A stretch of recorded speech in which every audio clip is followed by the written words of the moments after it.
Okay guys, thought the next video to do in my show series is kind of giving you a little behind the scenes of putting on a show. By no means do I know what I am doing, but I'm willing to talk about it and let you guys kind of in on it.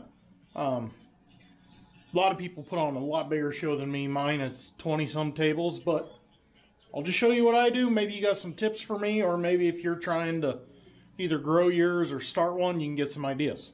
So the first thing you got to do is pick a weekend.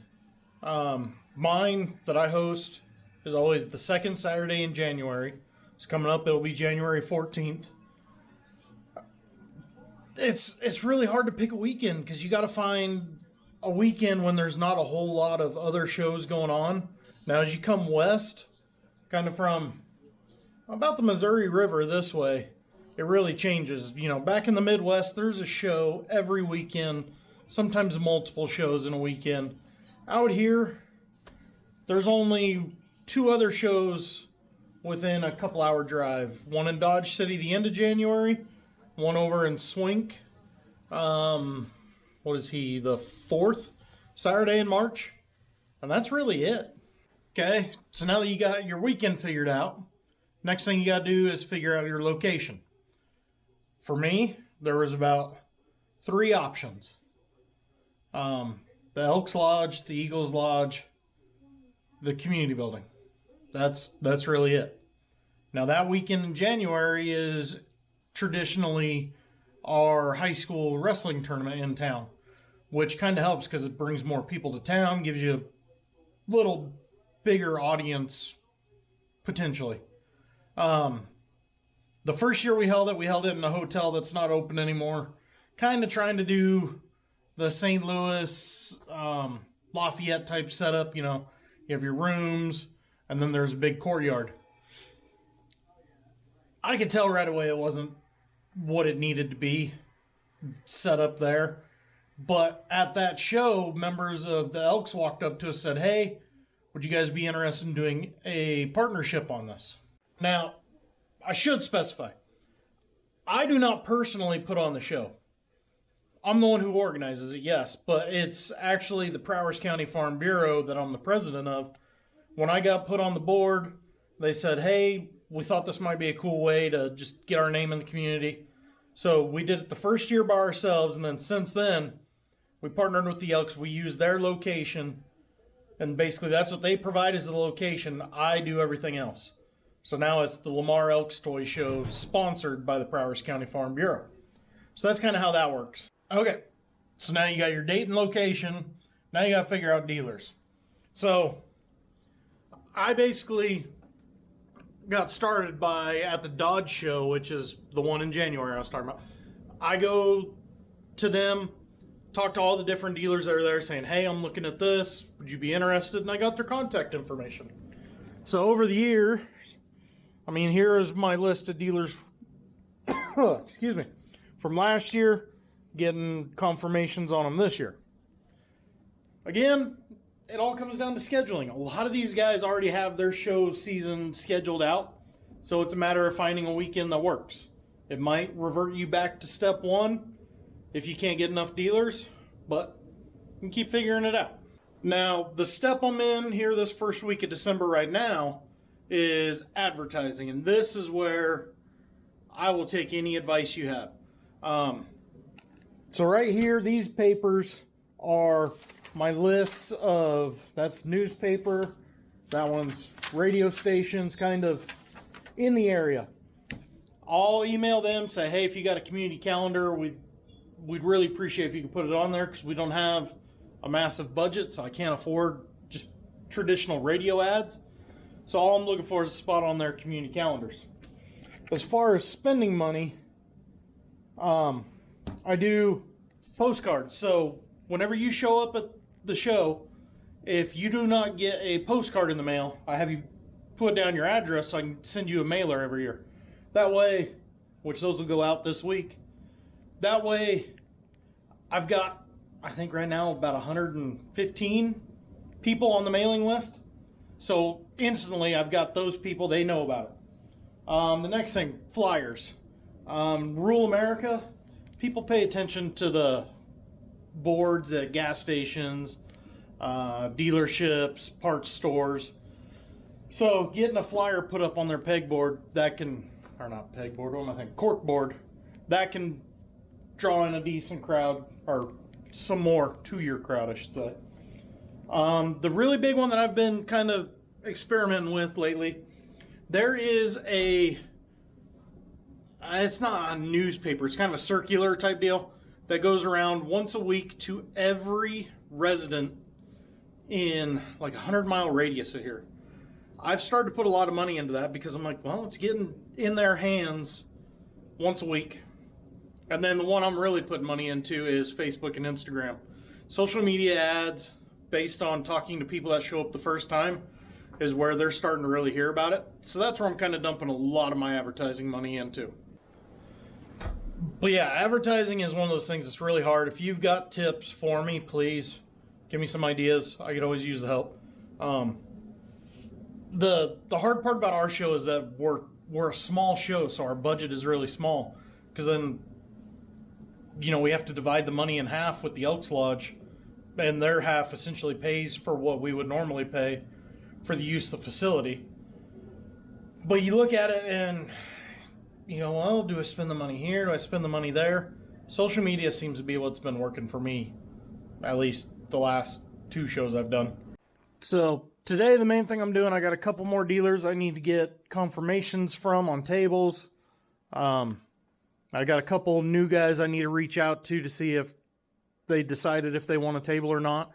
And then get the computer going and start looking up these papers and figuring out who their editors are. One thing I've noticed, rural newspapers, the changeover on employees comes very quickly. Almost every year it's a new person at every single place, it seems like. But yeah, so that's where I'm at now. I know my limit on tables, so I know how many more I can sell. I've got a drawing. Our setup is not square by any means, so it kind of gets awkward. I mean, nothing's drawn to scale here, obviously. It was just a quick sketch of how we did the 1 year that we set our high was 26. Figure we can fit 35 tables maximum. So, I mean, this is a small show. If we get 130 paid through the door, we're doing really good. So I got to figure out kind of the alignment because of timing wise. I got to figure out who can set up when. We can do some the night before. Majority of it has to be day of. So I got to talk with each dealer, figure out what they need. But yeah, I'm going to get that figured out. Get started on my list of radio stations and newspapers. Okay guys, next update on the toy show planning. I honestly don't remember when I last updated you. Today is the 18th of December, just inside of a month to go. At the start of the week, I got newspapers and radio stations emailed. Got a lot of confirmations from them. Again, I don't have an advertising budget of more than a couple $100. So I tell all of them, hey, I'm not looking for free ads. All I'm asking is if you have a community calendar, upcoming events section, just list it in there with the other ones. The 90% of them, that's fine with them. Every once in a while you get one that's like, well, I mean, we can't do free ads. And I say, well, thanks for your time anyways. It is what it is. But I don't have the money. I think there was 30, 40 newspapers and 20 radio stations.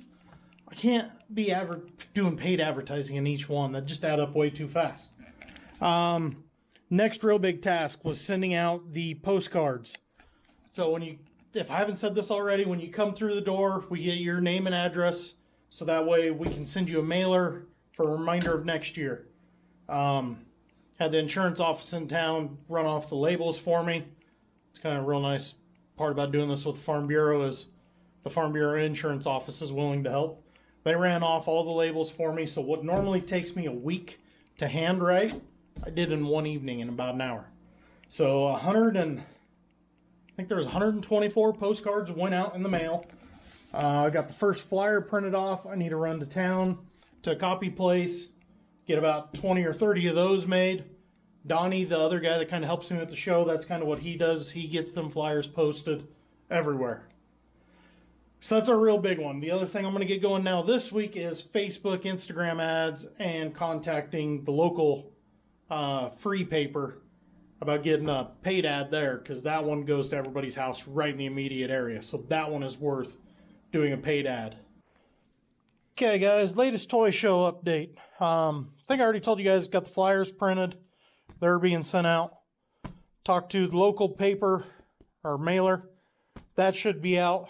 Ooh, today. I need to find today's mail. And then hit up another one that's kind of up along I-70 to our north, about 2 hours. Goes to a lot of the area, kind of northeast Colorado, a little bit into Nebraska and Kansas.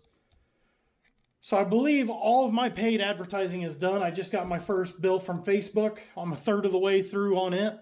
So I've spent $25 out of the $75, and it says I've reached 5,500 people. And I've got about 10 different messages from people asking about it, so it's obviously working. I'm still pretty convinced that's going to be the most successful ad. But yeah, everything is done. Postcards are out. All the advertising is out. The flyers should all be posted by now. I've got all the dealers locked in except for 2 I'm still trying to convince to come. But either way, I mean, we're kind of maxed out table-wise, so if I can get those dealers to come, it just means we got to cram things in a little bit tighter. So we're looking good. Now it's just fingers crossed that everybody shows up and buys from all the dealers, so they'll want to keep coming. We finally reached the week of the show, and that means getting our signage up. Between winds destroying signs, whoa, hold the camera. Between winds destroying signs and having to change them because of dates, what we wound up doing is just putting Toy Show this Saturday on all of them, so that way they can only be up for a week maximum. So, 2 are up, 2 to go. Or 3 if I can find a spot for the other one. Bingo, there we go. Simple sign is up right here in the middle of town. Let's go get another one done. And got that sign up. It's got a little wrinkle in, but it's going to be good enough. This one, coincidentally, is out here at the location. So that's the Elks Lodge where the show is held, here in South Town. But with that sign, now we got one on the highway going south, the highway going north, highway going east. There is no highway going west, and a sign right in the middle of town. So as far as signage goes, I think that's about as good as we can do. Okay guys, here we go. It's the day before. It's Friday the 13th. Just got done with my lunch meeting with Farm Bureau to make sure we had kind of all of our ducks lined up. Donnie and I are now heading out to the Elks to start setting up tables. So let's go see how that goes. So here is how the rooms are. This guy is pretty much a square minus the bar area, kind of notches it out. This room is really awkward because it starts off going this way and then turns to that way, and then that wall is a peak. Yeah, I got thrown a bit of a curveball I wasn't expecting. They got rid of all their small tables for these round ones. We're going to be incredibly close on whether we have enough tables or not. But first things first, gotta get these out of the way. Okay, I don't know what those round tables are made out of, but they each weighed like 200 pounds. Got all them moved outside onto the balcony, started going through what was in their storage area for tables. A lot of broken ones, a lot of warped ones, so I called a local place that rents them. I'm gonna go pick up, I think 12. I don't know, I might just get 15, I don't know. I'm scrambling, a little angry, but you know, it is what it is. Figure it out as we go. And it's 3 o'clock, first dealer's already here ready to set up, so I helped him get some tables set up in his usual spot. He was gonna start doing that, while me and Donnie, the other guy that helps me, he's gonna meet me there. Get the tables, try this again. Alright, tables are up, dealers are starting to set up. Steaks are cooking next door, everyone's getting excited. Got this giant open area here for one more vendor that won't be here till tomorrow. But yeah, here we go. Everybody's set up. Crowd's starting to roll in. See how it goes. Okay guys, it's the next day. Sitting here watching football, going through the numbers, figuring out how we did on the show. You can see, looking at my history list, 34 tables, so it's a new record. 117 paid through the door. That is incredibly disappointing. We struggle to get the locals to come out. I don't know. They're just not interested. I don't know. We got a crap ton of new people to show up from all over. A lot from Western Kansas, I know. So that tells me the reaching out to radio stations and newspapers, just getting that little blurb is helping. The Facebook ad sounds like got quite a bit of response from it. So it's one of those, it's total payout at the end was the best show ever for us. Between us at Farm Bureau and the Elks, it's our highest grossing show ever. But when I say highest, I'm talking like $200. We each made $500 and some dollars. Their expense is the building, so they don't put up any dollar expense during it. So that's just $500, 500 and something in their pocket. For Farm Bureau, we had the 500 and something. 300? What was it? Yeah. Little over 300 spent on ads. The $60 in table rentals, which we split with the Elks. I just kept it out of their cash to make it easier, so we weren't writing checks back and forth. Made us about $250. Biggest show ever for us. That's it. So running these shows, if you are trying to make money, is incredibly difficult. But the dealers I have come, they make money. They like it. They keep coming back. The show is slowly growing. So I'm going to keep it going. And with that, guys, if you have any advice, please put it in the comments. If you're thinking of starting a show, use some of this stuff I listed here as guidelines to help you kind of get going, get it growing. Let me know what you guys think. Talk to you later.